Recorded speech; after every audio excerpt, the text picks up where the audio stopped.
यह वो दिव्य स्थान है जहाँ के रोते हुए लोग आते हैं और हंसते हुए चले जाते हैं और जा कर के यही कहते हैं कि अगर दुनिया में कोई ऐसा तीर्थ है तो वो है शांति कुंज हरिद्वार। और शांति कुंज हरिद्वार में आकर के वहाँ लोग माथा टेकते हैं।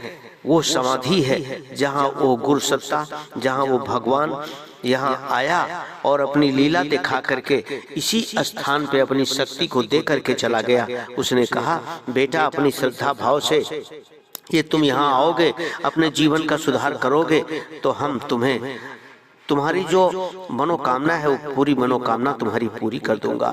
दीप ज्योति नमोस्तुते। ऐसे दिव्य प्राण का दीप ज्योति के रूप में यह जो जल रही है अनवरत लगातार और जलती रहेगी हजारों वर्ष तक। यहाँ लोग आते रहेंगे। आप भी आइए और अपनी कामनाओं को, अपने जीवन को सुधारते हुए दूर कर लीजिए। ऐसा संयोग दोबारा जीवन में कभी नहीं आएगा। यह वो दिव्य स्थान है जहाँ के रोते हुए लोग आते हैं और हंसते हुए चले जाते हैं और जा कर के यही कहते हैं कि अगर दुनिया में कोई ऐसा तीर्थ है तो वो है शांति कुंज हरिद्वार। और शांति कुंज हरिद्वार में आकर के वहाँ लोग माथा टेकते हैं।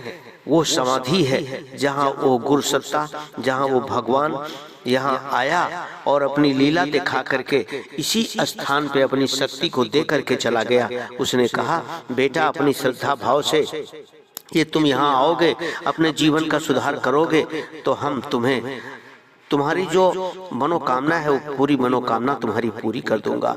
दीप ज्योति नमोस्तुते।